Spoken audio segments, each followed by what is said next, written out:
À un âge avancé, s'il ne reste personne à vos côtés, voici ce qu'il faut faire. Bonjour à tous et bienvenue sur la bougie de la sagesse. Aujourd'hui, je vous invite à écouter une histoire touchante, celle d'un homme qui a appris à vivre pleinement malgré la perte et la solitude de la vieillesse. C'est l'histoire de Mark Thompson, un homme de 62 ans qui s'est retrouvé seul face aux épreuves du temps. De sa retraite à la disparition de sa femme, en passant par le sentiment d'isolement vis-à-vis de ses enfants devenus adultes, son parcours révèle la force de résilience et la profondeur émotionnelle que l'on peut découvrir lorsque l'on choisit de chérir chaque instant qu'il nous reste. Je m'appelle Mark Thompson et cette année, j'ai eu 62 ans. Avant de prendre ma retraite, j'ai travaillé pendant près de la moitié de ma vie dans un service public, ici aux États-Unis. Lorsque notre département a été restructuré, on m'a proposé une retraite anticipée. Heureusement, j'avais toujours vécu modestement, j'avais donc quelques économies sur lesquelles compter. Ma situation financière n'était pas désespérée, mais je ne me sentais certainement pas riche. Pourtant, pendant un temps, j'ai cru que ma vie était parfaitement acceptable. Autrefois, notre maison était remplie de chaleur, avec ma femme, Anne, mon fils, Adam, et ma fille, Eva. Mais les années ont passé et notre foyer s'est vidé. Mes enfants se sont mariés et ont déménagé. Adam vit à environ 2 heures au nord avec sa femme et Eva habite dans un autre État avec son mari. Il y a plusieurs années, ma femme est décédée après une longue maladie. En un clin d'œil, je me suis retrouvé seul dans une maison qui, autrefois, débordait de vie. Un soir, j'étais assis seul sur le canapé du salon. Le silence de la maison semblait s'infiltrer jusqu'à mes os, et une vague de solitude m'a soudain submergé. C'est à ce moment-là que mon téléphone a sonné. C'était Adam. Il avait l'air pressé, comme s'il avait l'intention d'appeler depuis des jours, mais ne trouvait le temps que maintenant. Salut, papa. Tu es seul ce soir? Je voulais passer avec Kate, mais j'ai un imprévu au travail. Je ne pense pas qu'on pourra venir. J'ai senti un pincement au cœur, mais j'ai essayé de comprendre. Après tout, Adam a une vie bien remplie, une carrière à gérer et des responsabilités envers sa propre famille. Je ne voulais pas être un fardeau, alors j'ai répondu: Ce n'est pas grave, mon fils. Ne t'inquiète pas pour moi. Je me débrouille. Pourtant, une fois l'appel terminé, j'ai poussé un long soupir. Je ne pouvais m'empêcher de sentir que le monde continuait d'avancer sans moi. Autrefois, j'avais un travail où me rendre chaque matin et une famille dont je devais m'occuper. Maintenant, jeune retraité, j'étais seul avec mes pensées. Ma femme était partie et mes enfants étaient dispersés, construisant leur propre avenir. Le vide grandissait jusqu'à devenir presque palpable. Le lendemain, j'ai reçu la visite de mon voisin, Monsieur Lewis. Il a à peu près mon âge, c'est un homme sympathique qui a toujours été de bonne compagnie. Nous discutions quand il m'a demandé: Marc, vous n'avez personne d'autre qui vit ici avec vous, n'est-ce pas? J'ai simplement hoché la tête en silence. Il a soupiré. Je suis dans le même bateau. Ma femme est décédée et mes enfants ont leurs propres emplois du temps chargé. Je sais ce que c'est que de sentir cette solitude s'installer.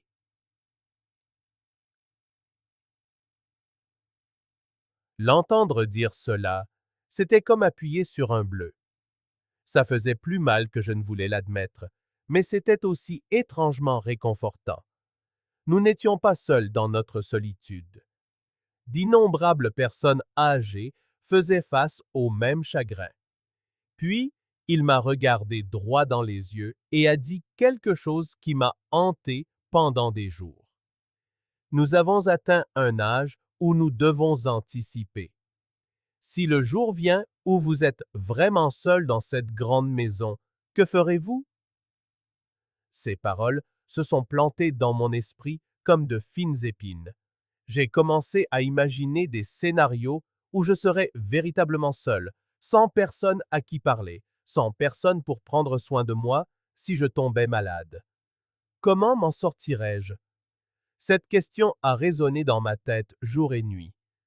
Peu de temps après, ma fille Eva m'a rendu une brève visite, amenant ma petite fille avec elle, dans l'espoir d'une longue et agréable conversation.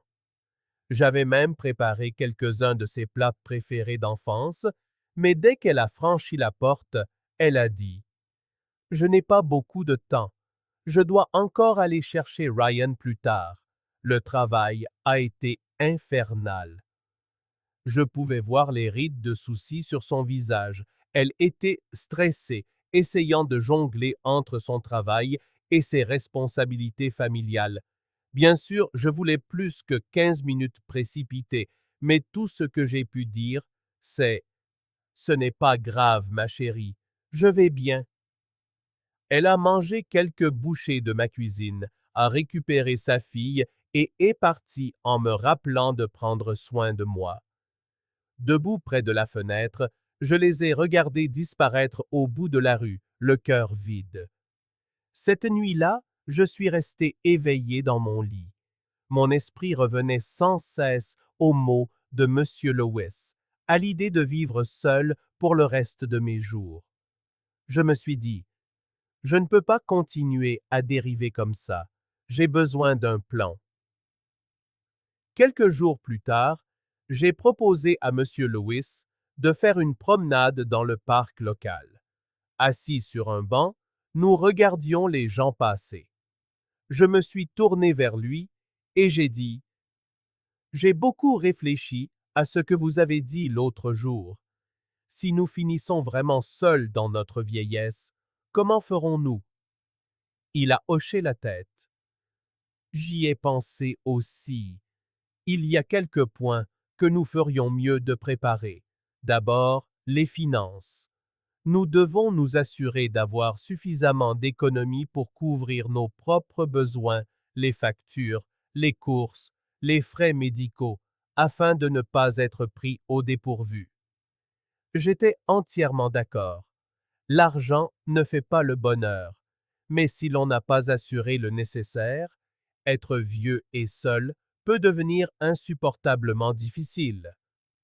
J'ai donc passé quelques jours à examiner mes finances, à estimer ce dont j'aurais besoin dans les années à venir, y compris les éventuels frais médicaux.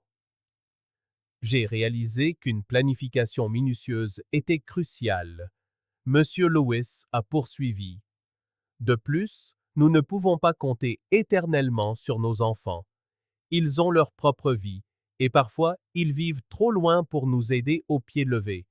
Nous devons rester aussi actifs que possible.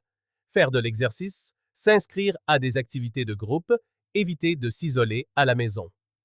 J'ai alors réalisé que je m'étais pratiquement coupé du monde après ma retraite. Je regardais la télévision, je fixais des murs vides et je ne participais que rarement à quoi que ce soit au-delà de ma porte d'entrée. La solitude s'infiltrait, tant physiquement que mentalement. Comprenant cela, j'ai décidé de changer. Chaque matin, j'ai commencé à aller au parc pour faire du jogging ou au moins quelques étirements doux. Le soir, je me rendais au centre communautaire pour jouer aux échecs ou à des jeux de société avec d'autres retraités. Peu à peu, je me suis fait de nouveaux amis et ma vie a commencé à s'élargir. Pourtant, il y avait des nuits où le silence m'envahissait, surtout lorsque j'étais allongé dans mon lit, le regard fixé au plafond. Je ne pouvais m'empêcher de me demander ce qui arriverait si je tombais gravement malade. Qui s'occuperait de moi? Ces pensées me faisaient me retourner sans cesse jusqu'au jour où une nouvelle idée m'est venue à l'esprit. trouver une compagne pour mes dernières années. Cette seule pensée me mettait mal à l'aise. Ma femme n'était décédée que depuis quelques années. Je craignais de trahir sa mémoire, mais avec le temps, la douleur de la solitude est devenue plus intense. Finalement, je m'en suis ouvert à Monsieur Lewis. Il a écouté attentivement et a dit: Marc, il n'y a aucune honte à vouloir de la compagnie. À notre âge, il ne s'agit pas de trouver quelqu'un pour vous servir ou faire les tâches ménagères. Il s'agit d'avoir quelqu'un avec qui partager des histoires pour tenir la solitude à distance. Ces paroles ont apaisé ma culpabilité. Vouloir une partenaire ne signifiait pas manquer de respect à la mémoire de ma défunte épouse. C'était simplement vouloir continuer à vivre et à aimer. Lors d'une de mes soirées au centre communautaire, j'ai rencontré Linda Brown, une femme chaleureuse et amicale de mon âge. Comme moi, elle vivait seule car ses enfants avaient déménagé dans d'autres États pour le travail. Elle était pleine de vie, adorait les excursions d'une journée et semblait savourer l'existence. Le courant est tout de suite passé. Nous avons échangé nos numéros de téléphone et avons bientôt commencé à discuter régulièrement. Très vite, nous nous sommes retrouvés à faire les courses ensemble, à essayer de nouvelles recettes et à faire des promenades matinales. Sa présence a rempli ma maison d'une lumière que je croyais perdue à jamais. Avec le temps, Linda a emménagé avec moi. Nous ne ressentions pas le besoin d'officialiser notre relation par le mariage. La vie de tous les jours ressemblait plus ou moins à celle de n'importe quel couple affectueux. Nos soirées se passaient à discuter, à regarder les informations ou simplement à parler des petits riens de la journée. Un jour, j'ai attrapé une forte fièvre. Linda est passée à l'action, s'assurant que je prenais des bons médicaments, m'épongeant doucement le front avec un linge frais et appelant même mon fils, Adam, pour lui demander de m'aider à aller chez le médecin. Quand Adam est arrivé, il a été surpris par le dévouement de Linda, mais il s'est vite adapté. Papa, m'a-t-il dit, pourquoi ne m'as-tu pas appelé plus tôt? Si tu es malade, tu devrais me le faire savoir. J'ai réussi à esquisser un rire fatigué. Mon fils, je ne voulais pas te déranger, et Linda a été d'une aide merveilleuse. Adam a hoché la tête et j'ai senti sa reconnaissance. À l'hôpital, le médecin m'a rassuré, me disant que je n'avais besoin que de repos. Adam a insisté pour que j'aille rester chez lui jusqu'à ce que je sois rétabli, mais j'ai refusé. Je me sentais plus à l'aise chez moi, et Linda connaissait mes habitudes mieux que quiconque.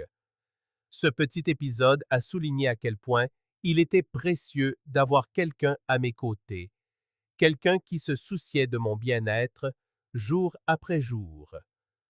Notre compagnie, calme et fidèle, s'est épanouie. Oui, c'était différent de la romance passionnée des jeunes couples, mais c'était stable, une présence douce qui repoussait les ombres de la solitude. J'avais l'impression d'avoir enfin trouvé une certaine paix dans mes dernières années. Mais la vie ne se déroule jamais exactement comme prévu. Un après-midi, le fils de Linda, qui vivait à plusieurs états de distance, a appelé pour annoncer qu'il allait se marier et qu'il espérait vivement que Linda emménage avec lui pour l'aider à tout organiser avant le mariage. Les yeux de Linda brillaient d'inquiétude. Elle savait que je dépendais de sa compagnie, mais elle sentait aussi qu'elle devait être présente pour un événement majeur de la vie de son enfant. Essayant de me montrer fort, j'ai dit: Linda, c'est une merveilleuse nouvelle. C'est ton fils, et la famille est importante. Tu devrais y aller. Elle a fait une pause, des larmes brillant dans ses yeux. Je suis si habitué à cet endroit maintenant, et je ne suis pas sûr d'être d'une grande aide là-bas. Mais peut-être que je devrais être avec mes enfants. J'ai forcé un sourire triste. Ils ont besoin de toi, Linda. C'est le devoir d'une mère, et je m'en sortirai. Je mentais, bien sûr. Je ne m'en sortirai pas. Quand elle est finalement partie quelques jours plus tard, je l'ai conduite à la gare routière.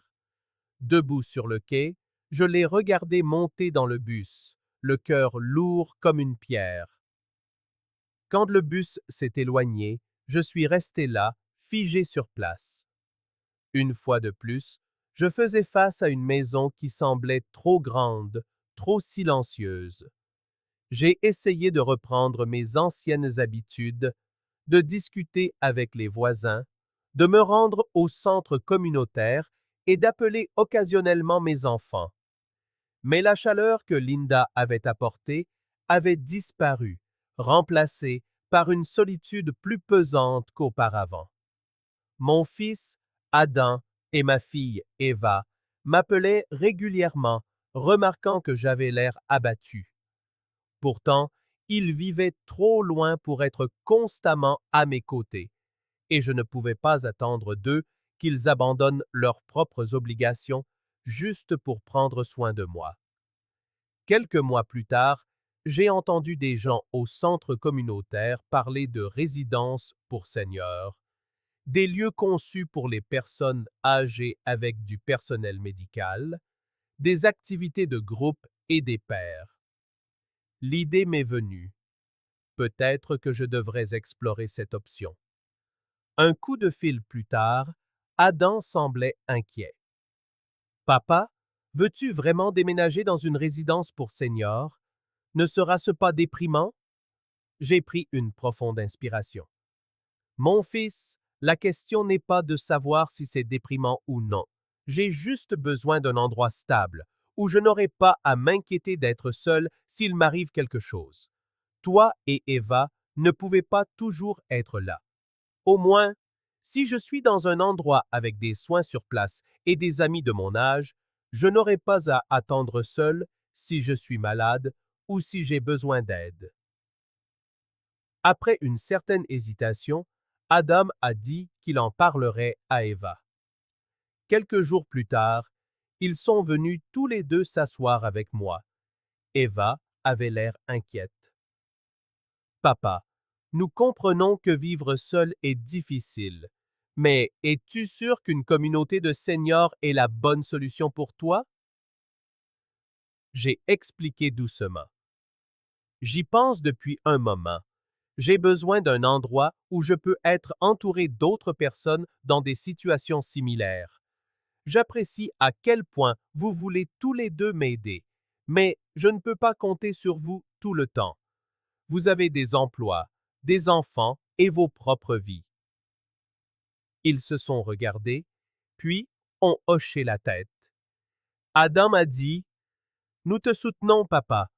Nous viendrons te voir souvent, d'accord? Peu de temps après, j'ai déménagé dans une paisible résidence pour seniors en banlieue. Il y avait un jardin, des salles de loisirs et un groupe de personnes âgées sympathiques qui sont devenus mes voisins.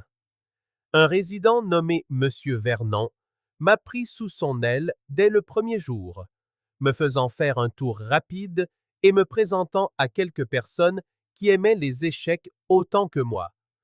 Cette première nuit, allongé dans mon nouveau lit, j'ai regardé par la fenêtre le ciel éclairé par la lune et j'ai ressenti un sentiment de soulagement. Oui, cet endroit était nouveau, mais au moins, je n'étais pas entièrement seul.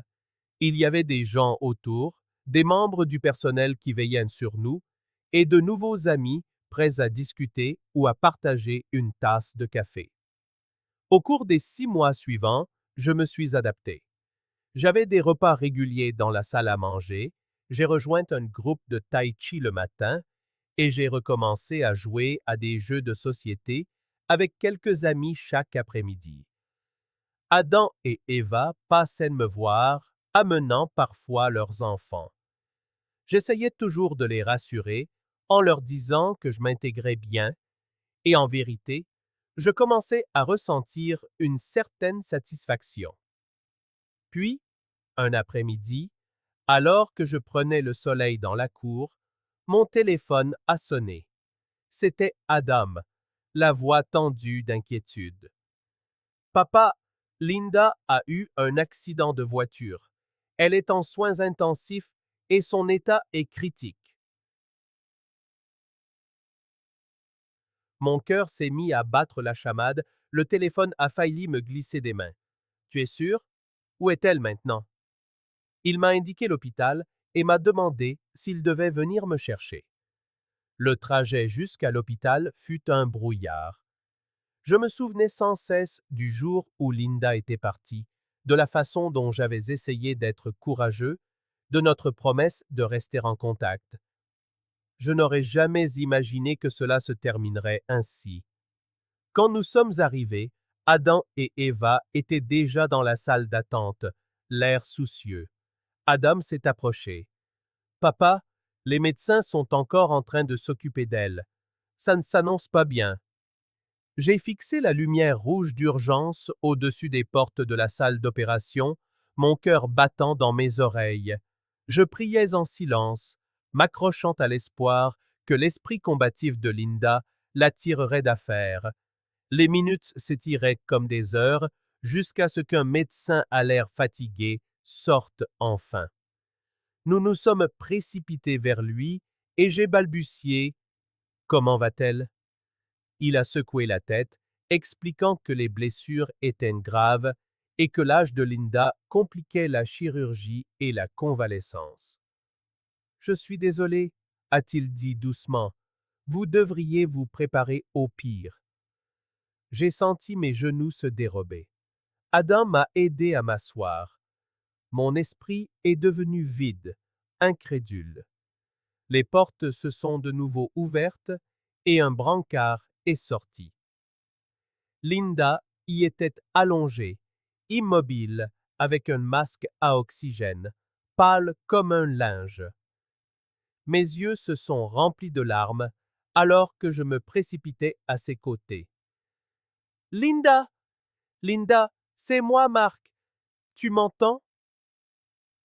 Elle a légèrement ouvert les yeux. Sa respiration était faible et elle semblait incapable de parler. Je lui ai pris la main. Elle était froide, fragile. Tiens bon, d'accord? Souviens-toi, nous devions passer nos années dorées ensemble. Tu ne peux pas me laisser, Linda. Une seule larme a coulé sur sa joue, et ses lèvres ont bougé sans qu'aucun son n'en sorte. Pourtant, je savais qu'elle m'avait reconnu. À cet instant, la boule dans ma gorge était trop grosse pour être avalée. Je la suppliais en silence de rester. Même Adam et Eva se tenaient là, les larmes aux yeux, bien qu'ils sachent que les mots étaient inutiles. Tard dans la nuit, l'état de Linda s'est aggravé. Le médecin nous a dit qu'elle était en train de partir.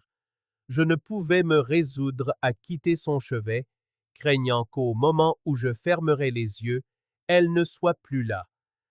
Mais Linda semblait sentir ma présence.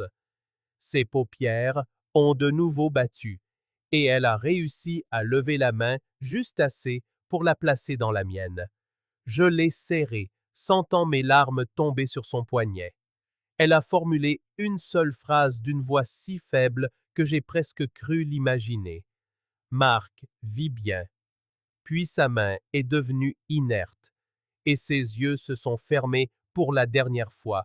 J'ai crié, la suppliant de revenir, mais tout ce que j'ai entendu, c'est le son plat des moniteurs. Ce chagrin écrasant m'a donné l'impression que le monde s'était effondré autour de moi. En 62 ans, j'avais déjà perdu des êtres chers, mais c'était différent. Peut-être parce que Linda était ma dernière défense contre la solitude. Maintenant, elle était partie. Les jours et les semaines qui ont suivi se sont estompés dans un brouillard. Je suis retourné à la résidence, mais tout semblait sombre.